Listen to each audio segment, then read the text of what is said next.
정부가 오는 3일 사회적 거리두기 연장 여부를 발표하기로 한 가운데 생활방역 전환이 곧 등교 개학을 뜻하는 것은 아니라는 입장이 나왔다. 김강립 중앙재난안전대책본부 1총괄 조정관은 1일 오전 11시 정부 세종청사에서 열린 정례브리핑에서 학교의 상황과 생활 속 거리두기의 일반적인 이행이 반드시 같은 선상에서 평가, 진행되기는 쉽지 않을 것이라고 말했다. 연장을 하지 않는다면 일상생활을 영위하면서 감염 위험을 낮추는 생활방역으로 전환될 것으로 보인다. 전국의 초중고학교는 온라인으로만 개학을 했고 등교 개학은 미루어진 상태다. 정부는 오는 3일 사회적 거리두기 연장 여부를 발표할 예정이다. 어린이집은 개원을 연기한 채 긴급 보육만 실시하고 있다.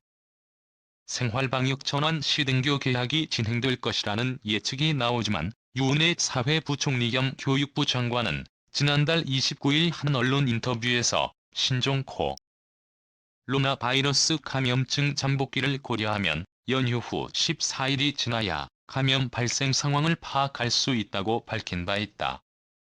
이에 대해 김 1총괄 조정관은 말씀의 취지는 학교 등교 문제에 있어서 보수적인 기준을 갖고 검토하고 고려해야 된다는 취지로 이해한다고 말했다. 이어 김 1총괄 조정관은 학교라는 공간이 학생들이 집단적으로 생활을 하는 곳이라서 집단 감염의 위험성이 크고 또 학생들을 통해서 지역사회 내의 어르신들과 같은 감염 취약계층에 대한 감염 우려가 집단적으로 발생할 수 있는 경로로 작동할 수 있는 우려가 있다고 설명했다.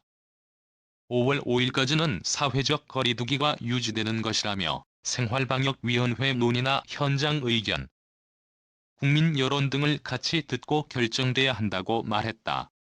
단 생활방역 전환 시기에 대해 김 1총괄 조정관은 아직 결정된 바가 없다.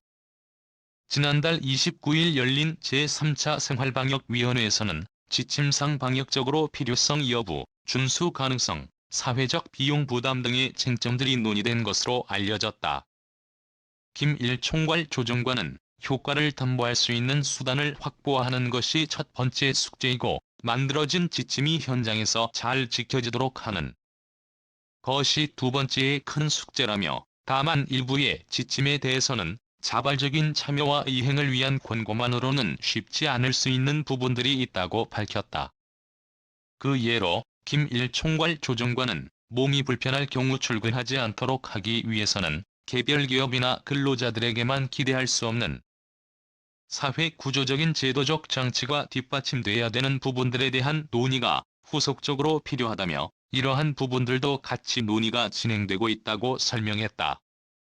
생활방역 전환 시 코로나19 확진 환자가 증가할 우려에 대해 김 1총괄 조정관은 강력한 사회적 거리두기로 되돌아갈 수 있는 가능성을 늘 염두에 두고 그에 관해서는 모니터링을 지속적으로 진행할 계획이라며 생활 속 거리두기로 전환된다 하더라도 상황을 점검하고 가능하다면 생활방역 체계로의 전환 시에 이러한 기준에 대해서도 같이 공개하고 국민 여러분들께도 설명을 드릴 수 있도록 하겠다고 말했다.